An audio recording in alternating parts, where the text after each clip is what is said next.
Welcome to the another video of Indian economic development. Now the chapter which we are doing, that is chapter 5, human capital formation in India.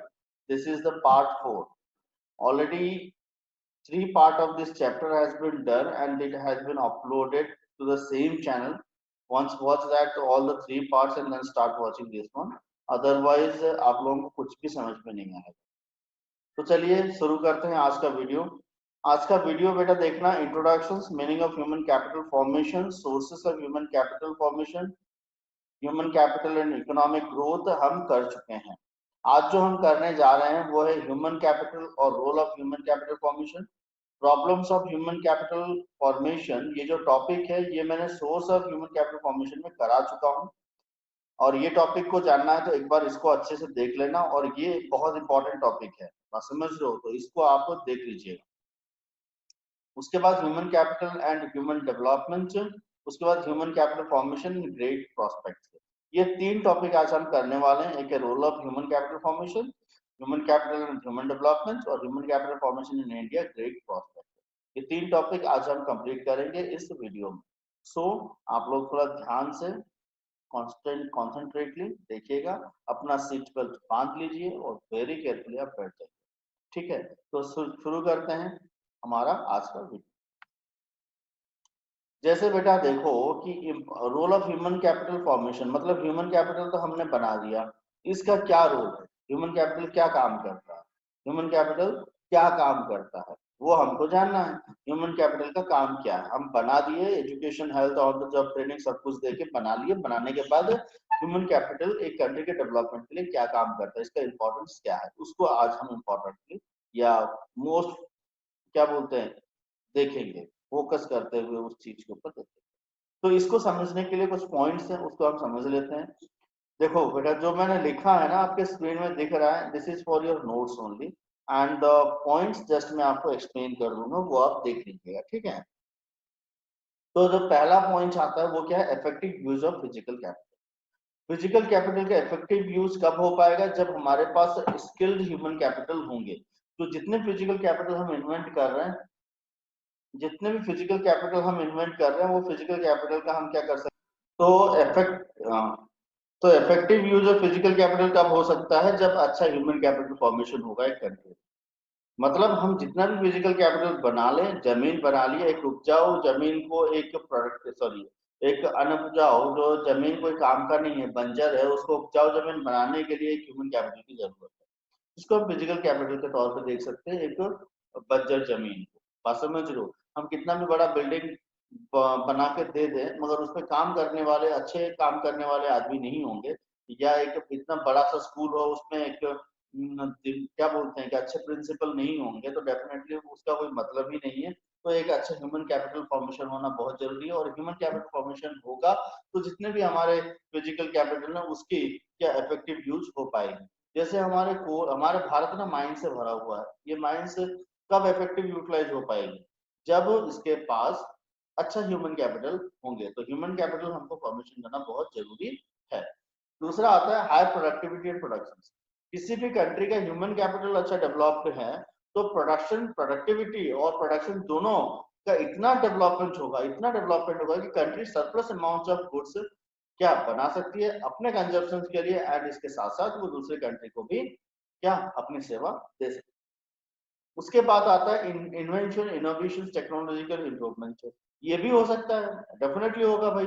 हमारे country में human capital है तो invention होंगी. जैसे अभी corona काल में क्या हो रहा है, बहुत सारे पीपीई किट बनाए जा रहे हैं, बहुत सारे सैनिटाइजर मशीन्स बनाए जा रहे हैं.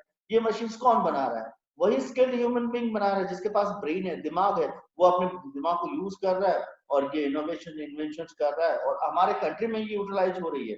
अभी जैसे मैं देख रहा था कल परसों, क्या था कि एक ऑटोमेटिक मशीन बनाया गया है जिसके नीचे आप हाथ जस्ट क्या ऐसा रख दो तो मशीन से खुद ब खुद सैनिटाइजर आ जाता है और हाथ धो दो. और उसको टच करने की हमको जरूरत नहीं, क्योंकि अभी कोरोना में टच करना बहुत मुश्किल है. तो मुश्किल मतलब ये डेंजरियस है. तो इन दैट केस क्या टचिंग वचिंग नहीं करना है. इसके साथ साथ एक अनटच्ड, बिना छुए एक सैनिटाइजर मशीन बनाया गया है. ये क्या है, हमारे भारत की इनोवेशन हो रहे हैं, स्किल्ड ह्यूमन कैपिटल्स हैं वो कर रहे हैं. बस समझ रहे हो। उसके बाद हमारा आता है मॉडर्नाइजेशन एंड एटीट्यूड से। डेफिनेटली होगा, एक कंट्री में ह्यूमन कैपिटल है तो कंट्री का क्या होगा, मॉडर्नाइजेशन हो जाएगा। कंट्री जो ट्रेडिशनल वे में चल रहा है वो मॉडर्नाइज हो जाएगा। अभी बहुत सारे कंट्री हमारे वर्ल्ड में आप देखे होंगे मॉडर्नाइज नहीं हो पाए हैं। दैट मीन्स कुछ कंट्री में मेट्रो सेवा नहीं है, कुछ कंट्री में इंटरनेट कनेक्टिविटी सही नहीं है, बहुत सारी चीजें हम इंफ्रास्ट्रक्चरली देख सकते हैं, इंस्टीट्यूशनली देख सकते हैं। वो मॉडर्नाइज नहीं हो पाए क्योंकि उनके पास ह्यूमन कैपिटल नहीं है। तो कंट्री को मॉडर्नाइज होने के लिए भी हमको ह्यूमन कैपिटल की जरूरत है। इसके साथ साथ ह्यूमन कैपिटल फॉर्मेशन हम अच्छा करते हैं तो human capital life expectancy ratio of the country increase होगा। लाइफ एक्सपेक्टेंसी क्या है, पैदा होने से बाद से ही वो कितने साल तक जिंदा रहता है। 60 साल तक जिंदा रहेगा तो डेफिनेटली कंट्री का डेवलपमेंट होगा और उसके साथ साथ अपना भी डेवलपमेंट होगा। तो ह्यूमन कैपिटल फॉर्मेशन भी enhancing the increase of life expectancy. इसके साथ साथ improving the life quality of life, मतलब स्टैंडर्ड ऑफ लिविंग भी इंक्रीज करता है, कंट्री का भी क्वालिटी, जितने भी लोग रह रहे हैं। अभी ये तो बात नहीं कि मैं अच्छा ह्यूमन कैपिटल बन गया तो डेफिनेटली मैं एक तो अच्छा प्रॉस्पेरियस बनूंगा ही बनूंगा, क्वालिटी लाइफ को जीऊंगा ही जीऊंगा। इसके साथ साथ जो आप लोग हो, आप लोग स्क्रीन के उस साइड में देख रहे हो, आप लोग भी अच्छा बनोगे। बात समझ रहे हो ना, आप लोगों को मैं बनाऊंगा ह्यूमन कैपिटल तो सबकी क्वालिटी ऑफ लाइफ लाइफ अच्छा हो सकता है। इसके साथ कंट्रोल ऑफ पॉपुलेशन, ये तो भाई हर चीज में आना है, राइट है। तो पॉपुलेशन कंट्रोल हो सकता है, इसके बारे में ज्यादा बताना जरूरत नहीं। इसके साथ बात देखेंगे human capital and human development. अभी बेटा देखना, ह्यूमन कैपिटल इस कान से सुनो, ह्यूमन डेवलपमेंट इस कान से सुनो। दोनों सुनने में लग रहा होगा सिमिलर है यार, क्या हो सकता है ह्यूमन कैपिटल और ह्यूमन डेवलपमेंट, कुछ डिफरेंस आपको लग रहा है कि दोनों वर्ड? नहीं, आपको नहीं लग रहा होगा, या लग भी रहा होगा तो बहुत अच्छी बात है। इसमें एक डिफरेंस है, human capital and human development में एक डिफरेंस है। क्या डिफरेंस है उसको अच्छे से समझते हैं। ह्यूमन कैपिटल क्या है, देखो ह्यूमन कैपिटल जो अब तक हम रट्टा लगा रहे हैं, इसमें से एक चीज समझ में आता है, अच्छा ह्यूमन कैपिटल होगा, अच्छा ह्यूमन कैपिटल होगा तो क्या होगा, अच्छा ह्यूमन कैपिटल होगा तो कंट्री का प्रोडक्टिविटी जो है वो डेवलप होगा। अच्छा ह्यूमन कैपिटल होगा तो कंट्री का प्रोडक्टिविटी डेवलप होगा, बनेगा, बढ़ेगा। इसका मतलब क्या हुआ भाई, अच्छा प्रोडक्टिविटी बनाने के लिए क्या चाहिए, ह्यूमन कैपिटल चाहिए। और अच्छा ह्यूमन कैपिटल बनने के लिए क्या चाहिए, एजुकेशन और हेल्थ चाहिए। आप समझ रहे हो ना, मैं क्या डिफरेंस है ये आपको समझा रहा हूँ, समझो। अच्छा प्रोडक्टिविटी, ह्यूमन कैपिटल अच्छा है तो कंट्री का प्रोडक्टिविटी बढ़ेगा, प्रोडक्टिविटी बढ़ेगा मतलब ह्यूमन कैपिटल अच्छा है। अच्छा ह्यूमन कैपिटल के लिए क्या चाहिए भाई, एजुकेशन एंड हेल्थ की जरूरत है। यहाँ पे हम क्या मानते हैं, अच्छा प्रोडक्टिविटी के लिए, अच्छा ह्यूमन कैपिटल के लिए एजुकेशन एंड हेल्थ एक सोर्स है। क्या मान रहे हैं, एजुकेशन हेल्थ एक, हेल्थ फैसिलिटी और एजुकेशन फैसिलिटी एक सोर्स है। इसके लिए अच्छा ह्यूमन कैपिटल बनाने के लिए हम प्रोडक्टिविटी के साथ रिलेट करके इसको देख रहे हैं। जहां की ह्यूमन डेवलपमेंट क्या है, ह्यूमन डेवलपमेंट ये है कि एजुकेशन हेल्थ एक ह्यूमन की इंटीग्रल पार्ट है, अलग नहीं है। ह्यूमन कैपिटल में हम क्या करते हैं, अलग करके देखते हैं। ह्यूमन कैपिटल बढ़ने के लिए एजुकेशन हेल्थ उसका सोर्स है भाई, ठूस दो और ये अच्छा ह्यूमन कैपिटल बन जाएगा। ह्यूमन डेवलपमेंट इसका इंटीग्रल पार्ट है क्योंकि ह्यूमन वेलफेयर भी है, राइट।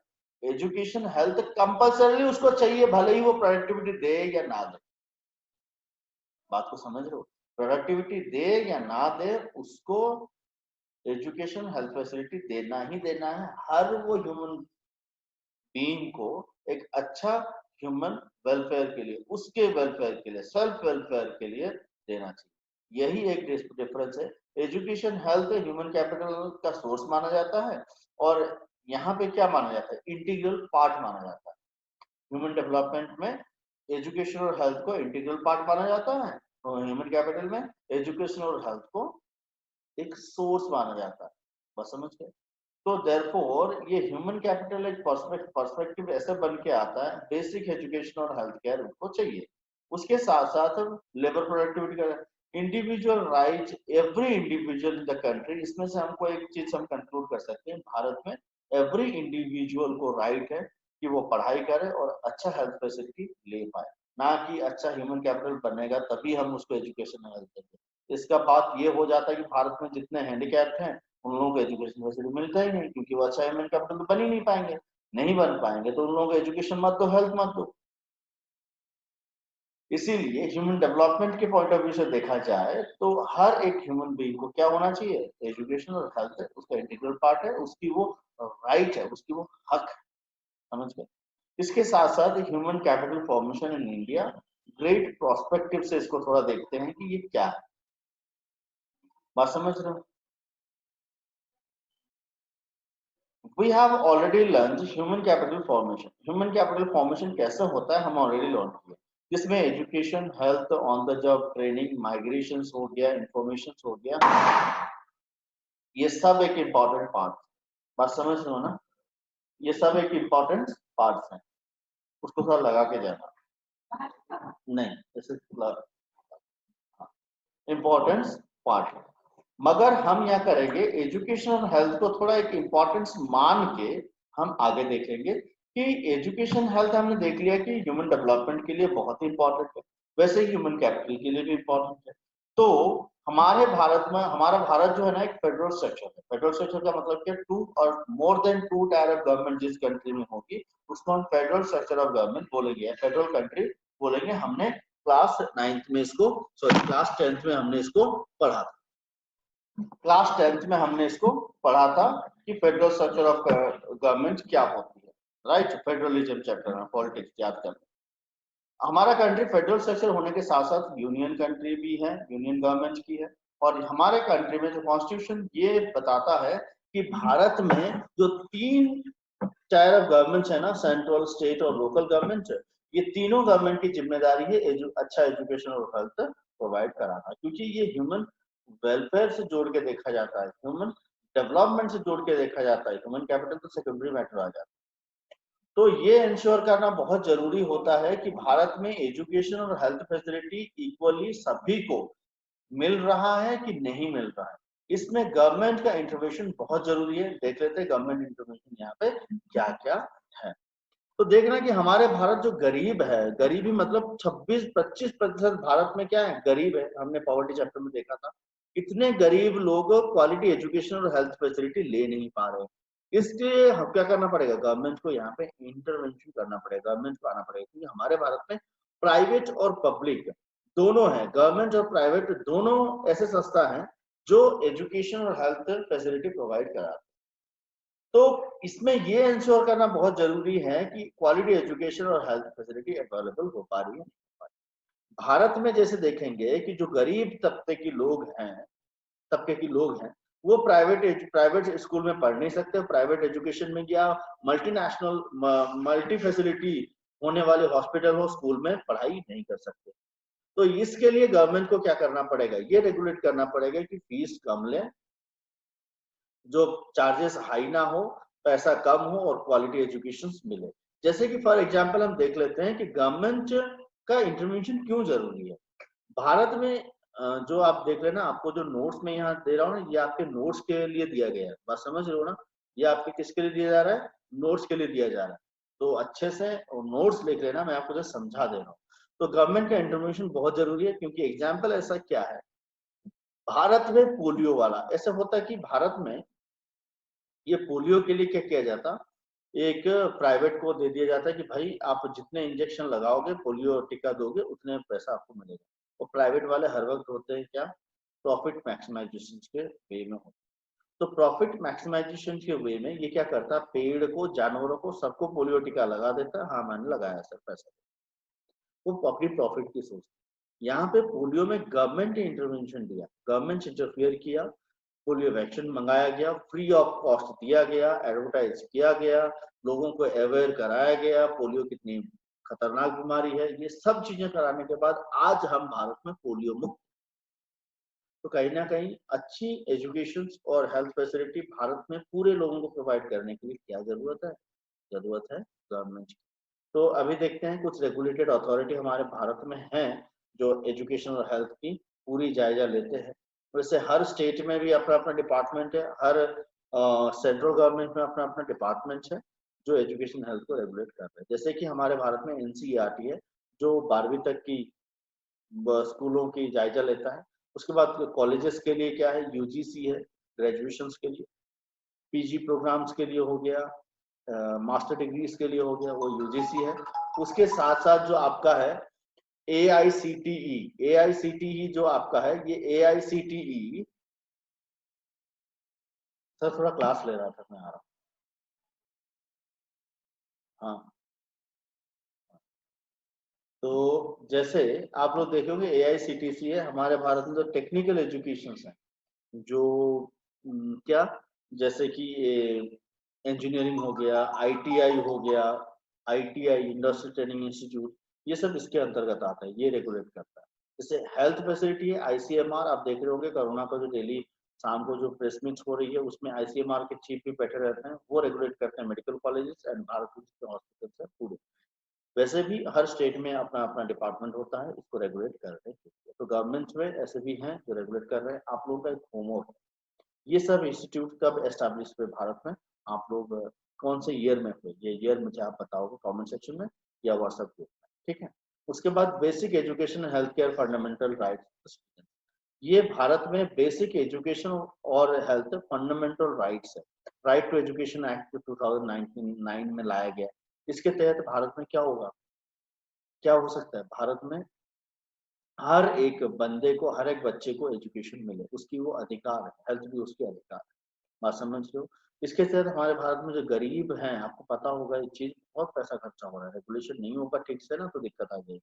भारत में 14 crore childrens daily mid day meals खा रहे हैं, आपको पता है कितना पैसा खर्चा हो रहा है।